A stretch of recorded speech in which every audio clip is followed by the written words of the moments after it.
Students, आज हम लोग डिस्कस करेंगे मल्टीटास्किंग और time sharing operating system. Multitasking और टाइम शेयरिंग सिस्टम हमारा मल्टी प्रोग्रामिंग ऑपरेटिंग सिस्टम का लॉजिकल एक्सटेंशन वर्जन है। इट मींस जो मल्टी प्रोग्रामिंग ऑपरेटिंग सिस्टम था ये जब आया देन इसके बाद इसमें कुछ अपडेट किया गया, कुछ चीज़ें बढ़ाई गई, तो हमें मल्टीटास्किंग और टाइम शेयरिंग सिस्टम मिला। अब इसमें जो प्रोसेसर होता है वो अपना टाइम शेयर करता है, अपना टाइम बांटता है। जितने भी यूज़र्स इंटरैक्ट करते हैं एक सेम टाइम पर, मतलब जितने भी यूज़र्स इंटरैक्ट कर रहे हैं सिस्टम से, तो प्रोसेसर इन सब यूज़र्स के लिए अपना टाइम इक्वली डिवाइड कर लेता है। अब इस इक्वली टाइम डिवाइड करने की वजह से जो हमारा रिसोर्स का यूटिलाइजेशन है वो बढ़ जाता है। देन उसके बाद जो हमारा यूज़र है उसका डायरेक्ट इंटरेक्शन नहीं होता है कंप्यूटर से, मतलब यूज़र और कंप्यूटर के बीच आपस में डायरेक्ट इंटरेक्शन नहीं होता है। अब सीपीयू हमारा टाइम स्लॉट बांट रहा है according to number of users. Time sharing का मतलब है टाइम को डिवाइड करना। अगर हमारे पास 10 जॉब्स आई हैं या 10 यूज़र्स ने एक साथ इंटरेक्ट किया है, तो जो सिस्टम है सभी यूज़र्स के लिए अपना टाइम इक्वली बांट लेगा। मतलब कि अगर उसके पास 10 यूज़र आए हैं तो 10 यूज़र्स को वो इक्वली टाइम देगा। मतलब अगर उसने अपना टाइम स्लॉट बांट लिया है 2 मिली सेकेंड का, तो हर यूज़र को वो 2 मिली सेकेंड का समय देगा। पहले यूज़र को उसने 2 मिली सेकेंड का समय दिया, देन उसके बाद वो सेकेंड यूज़र पे चला गया। सेकेंड यूज़र को उसने 2 मिली सेकेंड का टाइम दिया, देन उसके बाद थर्ड पे चला गया, थर्ड के बाद फोर्थ पे चला गया।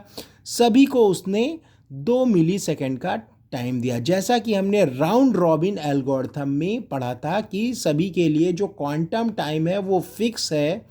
सभी को इक्वल टाइम देने के बाद जो भी प्रोसेस बच जाएंगी वो दोबारा फिर से प्रोसेस की जाएंगी।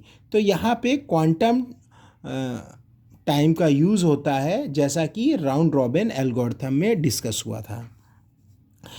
इस सभी को इक्वल टाइम देने से एक बेनिफिट ये होगा कि जो हमारा रिस्पांस टाइम होगा सभी यूज़र्स का वो बढ़ जाएगा। मान लीजिए 10 प्रोसेस आई थी, 10 यूज़र्स आए थे हमारे पास, और हमने पहले यूज़र्स की प्रॉब्लम को सॉल्व किया, देन दूसरे को किया, तीसरे को किया। अब उसमें टाइम चाहे जितना लगे, मान लीजिए पहले यूज़र्स को प्रॉब्लम को सॉल्व करने में हमें 10 मिली सेकेंड का समय लगा, दूसरे को करने में 5 का लगा, तीसरे को करने में 15 मिली सेकेंड का लगा, तो जो हमारी लास्ट की प्रॉब्लम होगी उस तक पहुंचने में बहुत समय लग जाएगा।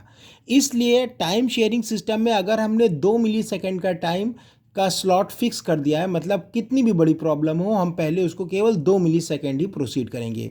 तो यानी कि हमारे पास एक फिक्स इंटरवल के बाद हम हर यूज़र्स पे पहुंचेंगे। मतलब अगर पहले को 2 मिली सेकेंड दिया तो 18 मिली सेकेंड के बाद हम लास्ट वाले यूज़र को इंटरैक्ट करेंगे, तो उसको ज़्यादा वेट नहीं करना पड़ेगा, रिस्पांस टाइम इससे हमारा बढ़ जाएगा। और जब हमारा यूज़र सीपीयू स्विच करता है एक यूज़र से दूसरे यूज़र की ओर, तो जिस यूज़र से वो इंटरैक्ट करता है उस यूज़र को ऐसा ही लगता है कि ओनली केवल वही एक जो यूज़र है और वही सिस्टम से इंटरैक्ट कर रहा है। अब इसमें सीपीयू शेड्यूलिंग का भी यूज़ होता है ताकि शेड्यूलिंग की जा सके कि पहले किसको करना है, बाद में किसको इंटरैक्ट करना है। और देन जो लास्ट बेनिफिट है टाइम शेयरिंग का कि इसमें डेडलॉक नहीं होता है, क्योंकि प्रॉपर सिंक्रोनाइजेशन और कम्युनिकेशन का यूज़ होता है।